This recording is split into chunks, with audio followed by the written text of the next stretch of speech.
Hello everyone and welcome back to another Minecraft update video. It is 1.13 pre-release 6 and we are on Minecraft.net reading the article which says we are on the final stretch for 1.13 and hope to have it released by the end of July. The keyword there being hope. I myself am not so hopeful. If it isn't out by the end of July, I won't be complaining because I would like a nice and stable update to be released. And if they started the pre-releases in June, let's face it, they're not really pre-releases. They're still doing tons of bug fixes. It goes on to say if you're experiencing any issues with world conversion, opening a 1.12.2 world in 1.13 pre-6, please let us know by reporting it to the Minecraft issue tracker. So that's something they obviously want to focus on. So if you feel like backing up your 1.12 world, trying it in the pre-release and reporting some issues, that will certainly help with the bug fixing because there is a lot of it. But first of all, let's have a look at the changelog. Down here it says change Dolphin treasure finding behavior to be more on parity with Bedrock. We'll check that out in a little bit more detail in just a moment. Improved fonts. This one right here, there are tons of bug fixes related to languages and fonts, loads of little quirks and things that are being fixed and polished, and that's what that's about.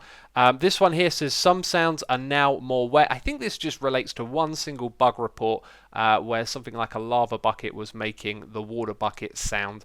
Couldn't find anything else related to that, but it says brought out the bug spray because as we scroll down here you can see a colossal amount of bugs getting fixed, and these are the ones from pre-release 6. There are loads of them and I picked out the most important ones to talk about in this video. But first of all, let's just scroll back to the top because we've got a very old one here, number 234. I tried to recreate this one myself and I've never actually seen it in the game before. It's a tiny little thing, a little bit of Z fighting on the breaking animation, and that's an old one there that's been fixed. But as you can see, there are lots of other ones as well.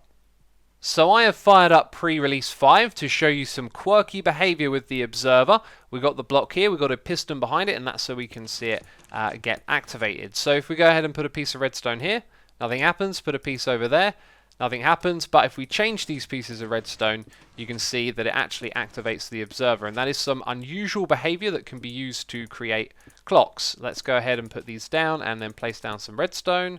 There we go. Yeah, so that's a quirky clock right there. Let's go and check this out in pre-release 6. And so now we're in pre-release 6. You can see this isn't working because it was unintended behavior that has been fixed.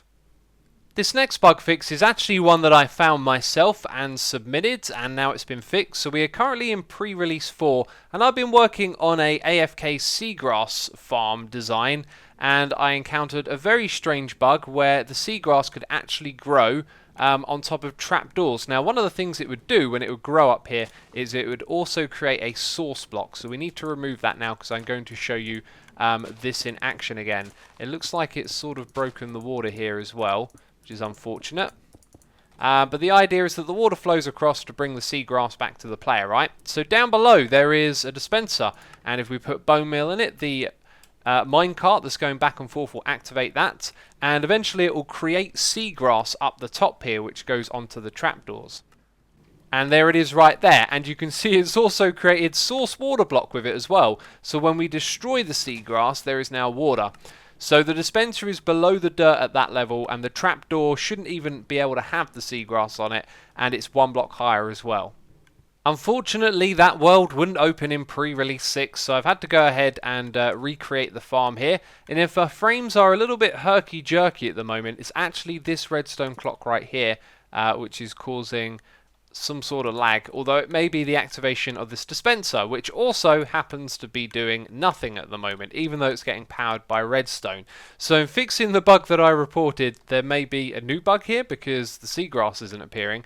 Now if I break this, you'll see some seagrass appears, then it gets turned into 2 tall seagrass, and if I do this over and over again, the seagrass starts to spread. So I'm going to do this for a while and we'll see if it spreads back up there. Okay, we are out of bone meal, so I think we can say that bug is fixed, but it kind of appears like there are some new bugs as well. And the game is still kind of laggy. So I turn around, I fly over here. The first villager that I see in the desert is a cartographer, and that is perfect because the woodland mansion and the ocean monument maps that you could unlock from this guy have been locked for the longest time. He just didn't have the trade for some reason, and it is reported to have been fixed. We've got to do a couple more trades first of all, though. New worlds, new cartographer, because the previous one didn't have the trade. One that I spawned didn't have the trade, and this one found naturally in the new world doesn't have the trade. So maybe that one wasn't fixed after all. I don't know. Let's hope this next one has actually been fixed. There is an advancement for breeding animals together, and it did not include the turtles. So let's get the turtles to breed, and I should get myself an advancement. And there it is. Wonderful. I may have a bug report to fill out. I have just found an ocean ruin that has fully spawned on land. Entirely. Not a single piece of water here. Anyway, there is a reason that we're over in this location. It is to talk about the dolphin treasure behavior. But first of all, a couple of bug fixes to mention. Dolphins would actually go after items that were on land. These dolphins are swimming away. Let's go pick some of this stuff up, throw it down into the water, and the dolphins will probably start playing with it because they are attracted to playing with items, as you can see over here. They're pushing them around as well. Awesome. So yeah, another bug is related to these structures. The dolphins were spawning in large packs around them, so you could go to a place where there were these structures, the ocean ruins, and find lots of dolphins. So many it could cause some problems, and that meant that the dolphins were able to spawn in these sorts of biomes. So they're no longer going to be spawning in frozen and deep ocean biomes. But the next thing that we're going to do is check out the dolphin behavior when it comes to finding treasure. So we are in a new location that has buried treasure over on this beach. We're going to put in a dolphin. We're going to feed it with some salmon, and that should appease it, and it should lead us to some treasure. So I'm going to follow where this fella is going. The last time I tried to show the dolphins luring us to treasure behavior, I had a lot of comments in my snapshot video saying I was doing it wrong.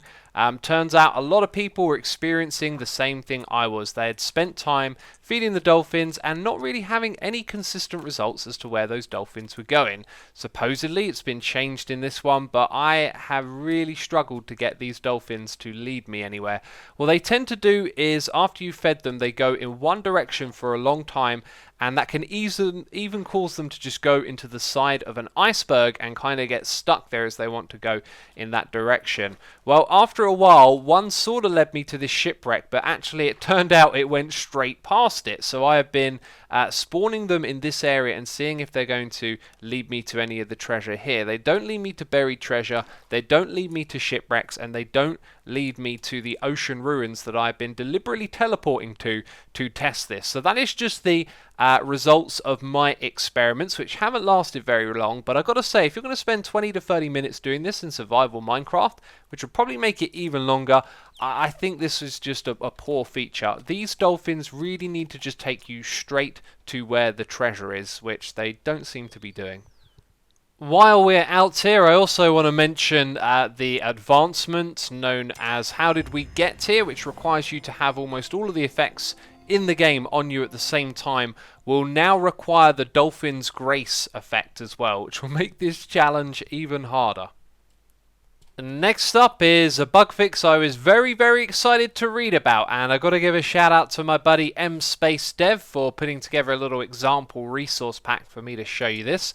Now, on the Let's Play Minecraft Together server, what we are doing is adding in our own custom weapons using a resource pack to add custom textures like you see right here. And one of the ways that you get those is by completing advancements. For example, picking up, I think, thousands upon thousands of cactus gives you these cactus swords that I'm holding, but you get them through the advancement screen. And as you can see here, we have the cactus sword right there in the advancement, and we also have some picks that are a little bit more decrepit one from the next, and that's a vanilla tweak feature right there.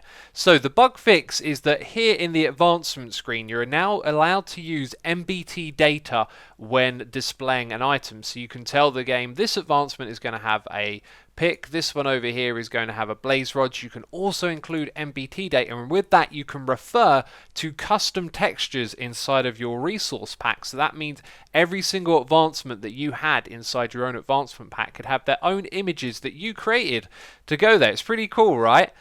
So we're going to use that for our swords, and in my inventory I've just made a little bit of an example that the different damage values can have different textures. So the more damage the pick here, the more broken it looks, and then the cactus sword has a value as well, so it appears at a certain damage. Another example of this would be potions. So if you were to put a potion into the advancement screen, all you would see is that right there, the regular bottle. You would never see something shiny like this because that requires an NBT tag, but it now supports it, so you'd be able to do that for potions, and you'd be able to do that for custom textures as well, and I personally think that that is absolutely wonderful. So all of this stuff inside of the advancement screen can now be customized with a resource pack. This next bug fix is really quite important. It is to do with loot tables. So let's imagine that we have a loot table that says we're going to put 26 diamonds into a chest. And as well as that, we're also going to put in, let's say, 16 torches every time. And what the game can actually do is it can split the torches up into different piles and override other parts of the items that should appear in the loot tables. And obviously you can see the problem with that. So it's no longer going to do this splitting up effect, and that means that it's not going to accidentally override other items that should be in the loot tables. So if you're designing a custom map or something like that using loot tables, you are no longer going to have this problem where another type of item can override the other ones if it's in a stack. And we are going to end our video in the end. In the last video we did the same thing, and the texture was missing for the beam that connects from these things over to where the Ender Dragon is. That one got noticed and patched, which is pretty cool. And that rounds up our video. I do hope you have enjoyed it. If you had, leave a like, and if you're not subscribed to the channel, well, subscribe and get kept up to date with all of the pre-releases and stuff like that. But anyway, that's going to be it from me this video. Hope you've enjoyed it, and I'll see you in the next one. Bye bye.